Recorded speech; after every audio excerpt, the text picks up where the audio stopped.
Let me start by telling you something about myself. I hate motivational posters, and in general, I really hate the sort of cliched thought that's meant to make people feel better or meant to give people advice but doesn't actually mean anything. So, why am I here talking to you about the concept of work smarter, not harder? That sounds like something that fits into that category. However, as it applies to computer science, I think that not only is it good advice when properly defined, that it's what computer science really is all about. So, before I move on, let's talk about what this whole mantra isn't about. First of all, don't cheat, don't violate academic integrity. That should be obvious. I hope it's obvious. Second of all, it doesn't mean do a bad job. What it does mean is do a good job, but do it more efficiently than you would if you didn't work smarter, not harder. So, as I said, computer science really is about this idea. First of all, you program a computer to do some menial task, so you don't ever have to do it again. So, this is what calculators are for. And also, you want those algorithms to run faster, in effect, making it so that the computer is working smarter, not harder, by doing the same thing in less clock cycles. And also, this really applies to, sort of theoretical computer science as well. The proof uh, strategies of contradiction, reduction, counterexample, they're often easier than direct proofs. And proofs by induction or cases are sort of proof templates where you just put in proof specific things into some already existing proof structure. So, and another thing is that the idea of having a higher level programming language is really nice because it means you can do more work in less time. For example, these two pieces of code here do roughly the same thing. They multiply two numbers together. So, moving on, there are a few general tips and one very specific tip. First of all, learn something before you need to use it. Just learn the general constructs of a language, the semantics, what the code means. Uh, It'll really exploit the language's features if your language has, say, anonymous functions. Use them because they're often much faster to write. And you may need to learn these features, but once you do, it will be very easy to get your coding done quicker. Moving on from that, you should really think about exploiting library functions, like sorting algorithms or searching algorithms. Like, algorithms that have a general purpose use are often part of the language's library. I would recommend, there's a couple of caveats to this. The first one is that you should probably write what happens in these library functions, like write a sorting algorithm, for example, a few times just to know how they work. And second of all is if the problem you're trying to solve has any restrictions, it may be one of the few cases where it's actually better to make your own because you can probably get a better, runtime complexity out of your algorithm if your algorithm takes advantage of restrictions. But other than that, the library functions were written by people with more experience and more time than you have, so use them.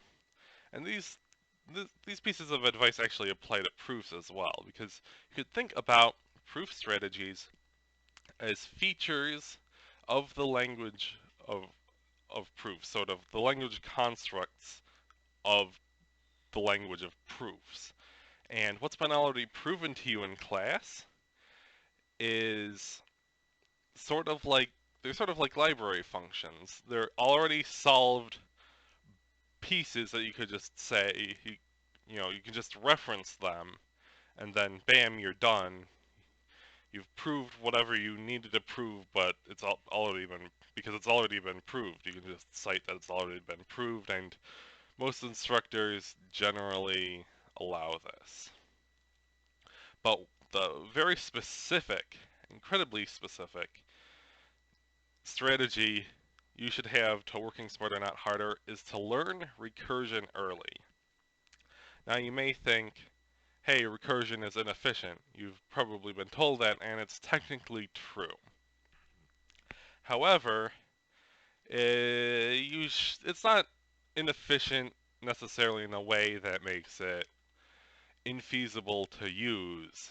See, early on in your computer science academic career, your instructors won't care that much about how efficient your code is. And maybe once you get into 200 level, midway through, you're going to get assignments where they do care, but they only really care about asymptotic runtime.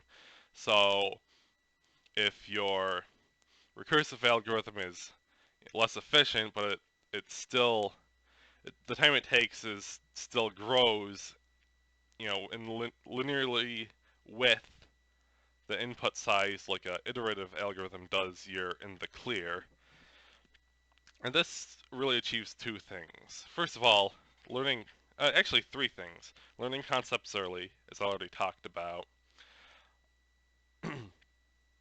Also, uh, you sort of need recursion later.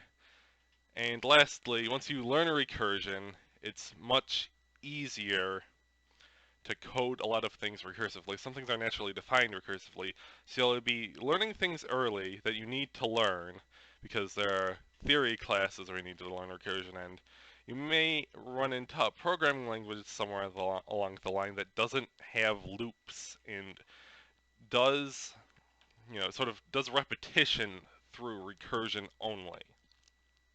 So yeah, as I said, you need it later, and you don't need to worry about its inefficiency now, so why not use it now and save time by doing the more natural recursive version of some algorithms. Now, there's obviously caveats. Not all recursive algorithms are created equal. See, on the left here is something that's probably perfectly fine for you. Singular recursion where you recurse on a case that's, a constant size smaller. So, like a recursive factorial function. The middle, which is a bit like merge sort, is also fine where you have multiple recursion, but they don't have overlapping cases, or the two recursive cases are half the size of the original case, or they're three triple recursion, and they're all 1/3 the size. That's also often perfectly fine. However, on the right isn't quite like the Fibonacci sequence, but the idea is that if you have multiple recursion and you recurse to cases that are a constant size smaller than the higher, the more complicated case, you're going to run into some trouble with how efficient your algorithm is. But if you're not, running into these sort of multiple recursion with overlapping, you know, you know, smaller cases, you're probably good. And lastly, I guess I'd like to talk about some limitations. First of all, sometimes you need to write low-level code. That complex multiplication algorithm that it was, written in assembly earlier, I had to write that for a class, and I wasn't even allowed to use the instruction set's multiplication function for the project. So you may run into cases where you need to write low-level code. And even if you don't, sometimes your language lacks some feature you need. So there was this one instance where in Java, of all things, I ran into, I needed something that the Java libraries didn't have. And what that was, just to be, just to show that this actually happened, is the ability to deep copy nested data structures. And some problems might be computationally intractable, meaning this generally means that they run in exponential time or factorial time or something crazy like that, which means that realistically, on a realistic computer with a realistic input size, you can't actually do them in a feasible amount of time. And how do you know whether they're computationally intractable? Well, here's the thing. Here's the real kicker. The biggest, what is arguably the biggest open question in theoretical computer science is all about whether certain problems are computationally intractable. So you don't even know. It's called the P versus NP problem. And it turns out a lot of the proof strategies, the general proof strategies, don't actually work. You can't actually solve this, prove it one way or another with those proof strategies. So it's a real breakdown of this concept of work smarter, not harder. And lastly, more on the theoretical side, some problems are uncomputable. So you can't even think of an algorithm that you could write in order to solve a certain problem.